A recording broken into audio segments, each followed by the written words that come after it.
ओवैसी साहब हैदराबाद से माचिस जेब में रख के चले थे कि वहाँ जाएंगे, उस बारूद के ढेर में लगा देंगे और चिंगारी लगेगी और पूरे प्रदेश में एक बड़ा धमाका होगा और मुसलमान उनकी तरफ बड़ी मजबूती से भाग करके आएगा। मगर वो लोग खुद बहुत होशियार लोग हैं, बहुत चालाक लोग हैं।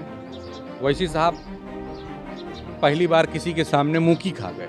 जहाँ पर वोटों का ध्रुवीकरण हो सके वहाँ पर बैरिस्टर असदुद्दीन ओवैसी साहब जाते हैं। हक बोलना, सच बोलना तो किसी ने मना नहीं किया है, और अगर किसी को ये लगता है कि मैं सच बोल रहा हूँ तो मैं ये कहूँगा, सच बोलना अगर बगावत है तो समझो हम बागी हैं। ओवैसी की पार्टी के प्रवक्ता ने खोल दी ओवैसी की पोल। आज हम इसी पर करेंगे बात। नमस्कार, 4 PM में आप सभी का स्वागत है।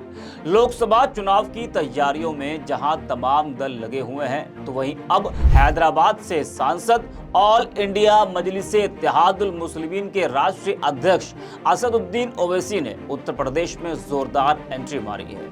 और जब एंट्री मारी तो साथी भी खोज लिया है। जी हां, उनको उत्तर प्रदेश में साथी भी मिल गया है। जी हां, लखनऊ में ओवैसी और पल्लवी पटेल के गठबंधन का ऐलान हुआ। दोनों दल मिलकर चुनाव लड़ेंगे। कहा जा रहा है कि और भी तमाम छोटे छोटे दल ओवैसी और पल्लवी पटेल के साथ में हैं, जिसका नाम दिया गया है PDM, पिछड़ा, दलित और मुसलमान। इस तरीके से अखिलेश यादव का जो PDA है उसी की तर्ज पर ये PDM बना है। हालांकि सीट शेयरिंग को लेकर अभी पल्लवी पटेल और ओवैसी के बीच बात नहीं बन पाई है, जिसको लेकर बातचीत का दौर जारी है। और जब ओवैसी ने उत्तर प्रदेश में एंट्री मारी तो उनके दौरे भी तेज हो गए हैं। बता दें कि मुख्तार अंसारी की मौत के बाद अंसारी परिवार से मिलने गाजीपुर ओवैसी पहुंच गए, क्योंकि लोकसभा चुनाव का समय है तो अब मौका भी था, जाना भी था, चुनाव भी है, तो चले गए ओवैसी अंसारी परिवार से मिलने के लिए। उसके बाद तमाम लोगों ने तमाम तरह की बातें की ओवैसी के बारे में। तो अब इस बीच ओवैसी के एक नेता ने अपनी ही पार्टी के रहनुमा की पोल खोलकर रख दी है। जी हां, असदुद्दीन ओवैसी ने उत्तर प्रदेश में पल्लवी पटेल के साथ मिलकर तीसरे मोर्चे के गठन का ऐलान जैसे ही किया तो मोर्चा बनने के 2 दिन बाद ही चौंकाने वाला दावा किया जा रहा है कि थर्ड फ्रंट के गठन के बावजूद उनकी पार्टी उत्तर प्रदेश में किसी सीट पर चुनाव नहीं लड़ेगी। ये एक बड़ा दावा किया जा रहा है। ओवैसी की पार्टी के प्रवक्ता है, नाम है मोहम्मद फरहान। उनका दावा है कि ओवैसी ने पार्टी नेताओं को चुनाव लड़ने से मना करते हुए उनसे पल्लवी पटेल व दूसरे सहयोगी दलों के लिए प्रचार करने व वोट मांगने के लिए कहा है। ये बड़ा दावा पार्टी की जो प्रवक्ता है मोहम्मद फरहान, उनकी तरफ से किया जा रहा है। इसमें सच्चाई कितनी है ये तो खैर पार्टी जाने और वो जाने। मोहम्मद फरहान का दावा है कि ओवैसी ने यह फैसला कांग्रेस सांसद राहुल गांधी और तेलंगाना के मुख्यमंत्री रेवंत रेड्डी के दबाव में लिया है। दावा यह भी है कि ओवैसी हैदराबाद में अपनी लोकसभा की सीट को बचाने और तेलंगाना में किसी तरह की जांच से बचने के लिए उत्तर प्रदेश समेत ज्यादातर हिस्सों में चुनाव नहीं लड़ेंगे। वह मुस्लिम वोटों का बंटवारा कराकर इंडिया गठबंधन को नुकसान नहीं पहुंचाएंगे, बल्कि ऐसे कदम उठाएंगे जिनसे बीजेपी को नुकसान और कांग्रेस व विपक्षी पार्टियों को फायदा हो। फरहान ने तमाम आरोपों के साथ ही AIMIM छोड़ने का भी ऐलान कर दिया है। उनका कहना है कि यूपी में तीसरे मोर्चे के गठन के ऐलान के कुछ घंटों बाद ही ओवैसी ने टिकट के दावेदारों को सहयोगी दलों के प्रचार में जुट जाने को कहा है। तो अब ओवैसी की पार्टी के नेता ने ही ओवैसी की पोल खोलकर रख दी है। तमाम दावे किए हैं, तमाम आरोप लगाए हैं। अब ये आरोप कितने सही साबित होते हैं ये तो खैर जब पार्टी की तरफ से कोई बयान सामने आएगा तब मालूम पड़ेगा। बता दें कि ओवैसी पर बीजेपी की बी टीम होने का और बीजेपी को फायदा पहुंचाने का आरोप लगता आ रहा है। एक बार फिर जब वो लोकसभा चुनाव में उत्तर प्रदेश में कूदे हैं तो उनके विरोधी नहीं बल्कि उनके अपने ही लोग उनकी पोल खोल रहे हैं। वही दावा किया जा रहा है कि ओवैसी यूपी में किसी भी सीट पर चुनाव नहीं लड़ेंगे और अगर लड़ते भी हैं तो 2-4 सीटों पर सिर्फ दिखावे के लिए डमी प्रत्याशी उतारेंगे। आरोप लगाया जा रहा है कि ओवैसी ने अपने स्वार्थ की खातिर मुसलमानों के वोटों और जज्बातों की सौदेबाजी कर ली है। मोहम्मद फरहान का कहना है कि वह ऐसे सौदागर और धोखेबाज नेता के साथ नहीं रहेंगे। क्या कुछ कहा है, जरा आप भी सुनिए मोहम्मद फरहान को। देखिए, ओवैसी साहब गए थे तिजारत करने के लिए, मगर अंसारी परिवार ने उनका ताजिया निकाल दिया।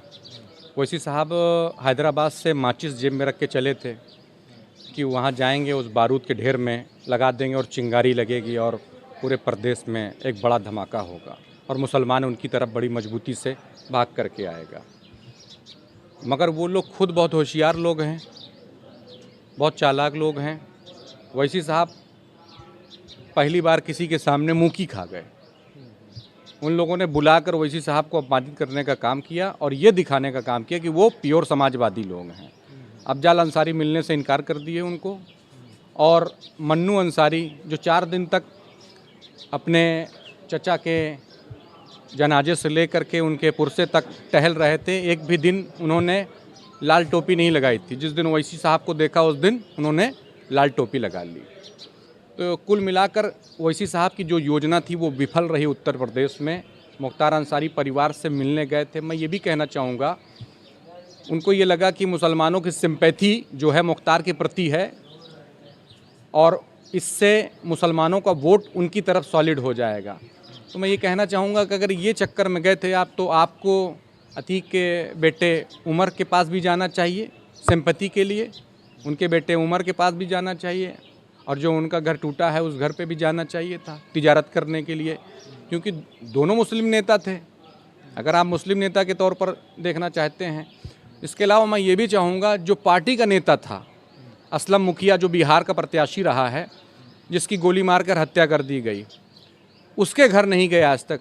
जो इनका प्रत्याशी था, जो इनके जिलाध्यक्ष को गोली मारकर हत्या कर गई, उसके घर नहीं गए। ऐसे पार्टी के तमाम वर्करों को जान अपनी गंवानी पड़ी पार्टी के लिए, मगर पार्टी के राष्ट्रीय अध्यक्ष बैरिस्टर असदुद्दीन ओवैसी साहब कभी झांकने नहीं चले, क्योंकि उससे कोई फ़ायदा नहीं मिलने वाला है, उससे कोई फ़ायदा नहीं मिलने वाला। जहाँ पर वोटों का ध्रुवीकरण हो सके वहाँ पर बैरिस्टर असदुद्दीन ओवैसी साहब जाते हैं, और उनका ये जो मंशा है वो मुसलमानों को ले डूबेगा। जो ये चीज़ें कर रहे हैं वो हिंदू और मुसलमानों के बीच में एक लंबी खाई पैदा कर देगी, जिस खाई को कोई भर नहीं पाएगा। ओवैसी साहब तो आज करके चले जाएंगे, मगर इसको पाटने के लिए हमारी आने वाली 7 पुश्तें भी लग जाएंगी, तो भी ये खाई पट नहीं पाएंगी। तो ये चीज़ें रही हैं। आपको ओवैसी की पार्टी में है? हक बोलना, सच बोलना तो किसी ने मना नहीं किया है, और अगर किसी को ये लगता है कि मैं सच बोल रहा हूँ तो मैं ये कहूँगा, सच बोलना अगर बगावत है तो समझो हम बागी हैं। दूसरा सवाल ये है कि जिस तरह से पल्लवी पटेल के साथ उन्होंने पीडीएम बना लिया है उत्तर प्रदेश में, उसका क्या असर देखते हैं? देखिए, पल्लवी पटेल के बारे में मैं एक बात कहना चाहूँगा, ये सब एक राजनीतिक खोखे हैं, हर जगह से ठुकराए हुए लोग हैं। पल्लवी पटेल भारतीय जनता पार्टी के पास गई, वहाँ से उनको ठोकर मिली। पल्लवी पटेल बसपा के पास गई, वहाँ से उनको ठोकर मिली। अखिलेश यादव मुलायम सिंह यादव के सुपुत्र हैं, बहुत होशियार आदमी हैं। अगर उनको ये पता होता कि पल्लवी पटेल के पास पटेल वोट बैंक है, अगर पटेल वोट बैंक का कुछ अंश भी होता, तो अखिलेश यादव पल्लवी पटेल को किसी कीमत पर ओवैसी के पास जाने ना देते या किसी अन्य दल में ना जाने देते। दूसरी बात मैं कहना चाहूँगा कि अगर पल्लवी पटेल बहुत हैसियतदार है या उनके पास वोट बैंक है, तो फिर उन्हें समाजवादी पार्टी के सिंबल से चुनाव लड़ने की क्या आवश्यकता थी? वो अपने दल से चुनाव लड़ती, वो दूसरे के सिंबल से चुनाव न लड़ती। मगर पल्लवी पटेल के पास कुछ नहीं है, इसीलिए वो समझौते के तहत अखिलेश यादव के सिंबल से चुनाव लड़ा।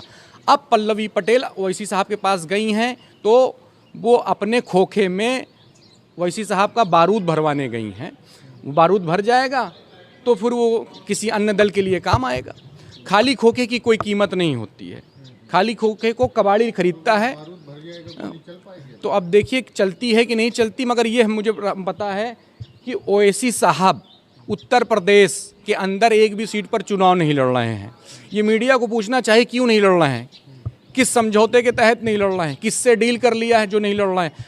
पश्चिमी उत्तर प्रदेश में मुस्लिम बहुल है, जहाँ पर ओवैसी साहब का वजूद रहा है, जहाँ 100 सीटें लड़ाए थे, जिसमें से 35 सीटों में वहाँ 10,000 प्लस वोट मिले, 25,000 प्लस वोट मिले, इस तरीके से वोट मिले, जिसमें से 8 सीटों के नामांकन की डेट ख़त्म हो चुकी है और बचे हुए 8 से 10 सीटों की नामांकन की डेट ख़त्म होने जा रही है। तो आप वहाँ पर प्रत्याशी नहीं उतारे। अब पल्लवी के साथ या और जो इस तरीके से ख़त्म हुए लोग हैं, जो राजनीति में कहीं मतलब ठहरते नहीं हैं, उनके साथ आप गठबंधन करके पीडीएम बना रहे हैं, तो आप ये बताएं केवल कि उत्तर प्रदेश के पश्चिमी उत्तर प्रदेश, जब मुसलमान आज इनसे पूछ रहा है कि आपने जिस आरएसएस वैसी साहब ने कहा कि सोनिया गांधी आरएसएस की माँ है, और उसके बाद रेवंत रेड्डी को कहा ये खाकी चड्डी वाला है, उनके भाई दिन वैसी वो लंदन में उनके साथ टहल रहे हैं, वैसी साहब उनके साथ गलबहियाँ कर रहे हैं, प्यार मोहब्बत कर रहे हैं, उन्हें खजूर खिला रहे हैं, और उत्तर प्रदेश और देश के तमाम मुसलमानों से, मुस्लिम नौजवानों से, अपने कार्यकर्ताओं से समाजवादी पार्टी और कांग्रेस को बुरा भला कहलवाते हैं। तो हमारा वजूद कहाँ रह गया? हम तो कहीं नहीं जा सकते अब। हमको तो आदमी तो अपना विरोधी ही मानेगा, क्योंकि हमसे तो इतना ज़्यादा उन्होंने कहलवा दिया है पार्टी के तमाम नेताओं से। और आप खुद रेवंत रेड्डी से मिल कर के कांग्रेस पार्टी के साथ इन्होंने गठबंधन कर लिया। इसी गठबंधन के तहत ये उत्तर प्रदेश के अंदर एक भी सीटों पर चुनाव नहीं लड़ रहे हैं।